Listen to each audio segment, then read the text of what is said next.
সাইয়েদনা ওমর ফারুকের রাদিয়াল্লাহু তাআলা আনহুর সন্তান আব্দুর রহমান মিশরে মদ খেয়ে মদ্যপ অবস্থায় ধরা পড়েছে। মদ খাওয়ার কারণে, মদ যদি কেউ পান করে আর যদি প্রমাণিত হয়, তার বিচার হলো 80 বেত। আওয়াজ করে বলেন কয় বেত? বাংলাদেশেও তো এই আইন আছে নাকি? বাংলাদেশে আছে? হ্যাঁ, মদ খাইলে 80 বেত, এই আইন বাংলাদেশে চালু হোক। আমরা চাই কি চাই না? চাই সবাই। এজন্যই তো ইসলাম ভাল লাগে না। ইসলামকে ভাল লাগে না। ইসলামকে আউট করে রাখতে পারলেই তো এরকম বড় বড় বোতল খাওয়া যায়। একেবারে সহজ, পানির মতো সহজ হিসাব, একেবারে সহজ। ওমরে ফারুক রাদিয়াল্লাহু তাআলা আনহুর ছেলে ভুল করে মদ পান করে ফেলেছিলেন।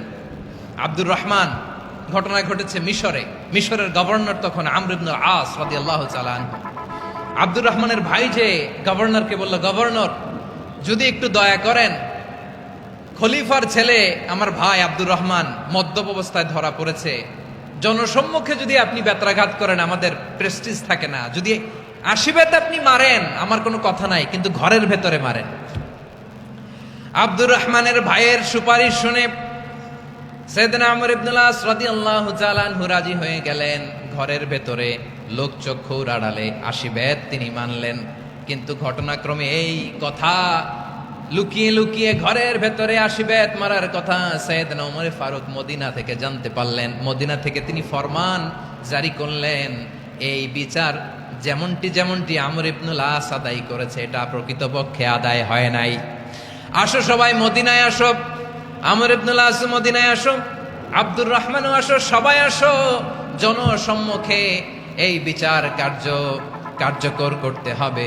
সাইয়েদনা ওমর ফারুক মসজিদে নববীর পিলারের মধ্যে নিজের ছেলেকে বাঁধলেন, আবার জনসম্মুখে 80টা বেত তার গায়ের মধ্যে মারলেন। মাজমুয়ে ফাতাওয়া ইবনে তাইমিয়া রাহিমাহুল্লাহ উনি এটা নকল করেছেন। এটা সবচেয়ে বিশুদ্ধ মত। আরো অনেক মত আছে, মারা গেছে কবরের উপর, ওগুলো বাদই দিলাম। কেমন খলিফা ছিলেন, কেমন খলিফা! পশ্চিমারা তোমরা জাস্টিস আমাদেরকে শেখাও, ইনসাফ কারে বলে সুশাসন আমাদেরকে তোমরা শিখাও। ওমরে ফারুক রাদিয়াল্লাহু তাআলা ওই বিচারকে তিনি ধর্তব্য মনে করেন নাই। মদিনাতে এনে আবার জনসম্মুখে আবার 80 বেত মেরেছেন। মিশরে ওমরে ফারুক রাদিয়াল্লাহু তাআলা আনহু আমর ইবনে আসকে গভর্নর করে পাঠালেন। সেখানে আমর ইবনে আসের ছেলে একটা প্রতিযোগিতায় রানার আপ হয়েছে। এক মিশরি সেখানে চ্যাম্পিয়ন হয়েছে। রানার আপ বুঝতে পেরেছেন তো? রানার আপ সেকেন্ড হয়েছে, এক মিশরি হয়েছে চ্যাম্পিয়ন প্রথম। কিন্তু গভর্নরের ছেলে ও জিততে পারে নাই। ও রাগে ওই মিশরির গায়ের মধ্যে কয়েকটা লাঠি দিয়ে বাড়ি মেরেছে। মিশরি যে মদিনাতে ওমরে ফারুকের কাছে বিচার দিলেন, আপনার গভর্নরের ছেলে অন্যায়ভাবে আমার গায়ে হাত তুলেছে।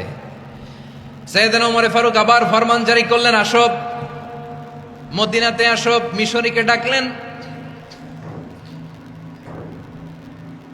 ওই মিশরের গভর্নর আমর ইবনে আস রাদিয়াল্লাহু তাআলা আনহুকে ডাকলেন, তার ছেলেকেও ডাকলেন। সবাই বসে রইল।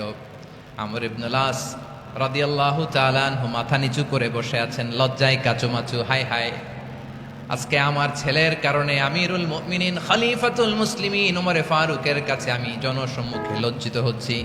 সাইয়েদনা ওমরে ফারুক বললেন, এই নাও লাঠি, গভর্নরের ছেলে তোমার মাথার মধ্যে যতগুলো বাড়ি মেরেছে, আজকে জনসম্মুখে তুমি অতগুলা বাড়ি মারো। মিশরি বলে, থাক, আপনি যে ডেকে আনছেন সবার সামনে এটা বলছেন, এতেই আমি খুশি। আল্লাহু আকবার! আপনার মহানুভবতা দেখে আমি খুশি, আর অপমানের দরকার নাই। ওমরে ফারুক বলে, না, খবরদার, এই কথা মিশরি তুমি বলো না, মারো, যতগুলা বাড়ি মেরেছে মারো। বাধ্য হয়ে মিশরি আমর ইবনে আসের সামনে ওনার কলিজার টুকরা সন্তানের মাথার মধ্যে বাড়ি মারতে আরম্ভ করলেন। ঠিক যতগুলা বাড়ি গভর্নরের ছেলে আমর ইবনে আসের ছেলে মিশরির গায়ে মেরেছিল, মাথায় মেরেছিল, মিশরি গুনে গুনে ততটা মারলেন। এই দৃশ্য দেখে ওমরে ফারুক রেগে মেগে আগুন, রাগের চোটে রাগ সামলাতে না পেরে, আর নিজেকে সামলাতে না পেরে মিশরীরে বললেন, ছেলেরে মারা শেষ হয়ে গেলে এবার বাবার টাক মাথার মধ্যে কয়েকটা বাড়ি মার, রাগের চোটে, আউট অফ অ্যাঙ্গার, রাগের চোটে যে আমার পাঠানো গভর্নর আমর ইবনুল আস তার ছেলেকে কেন আদব তারবিয়া কেন শিক্ষা দিতে পারে না। ছেলেরে মারা হইলে এবার আমর ইবনুল আসের মাথার মধ্যে দুইটা মারো, এটা রাগে বলেছেন।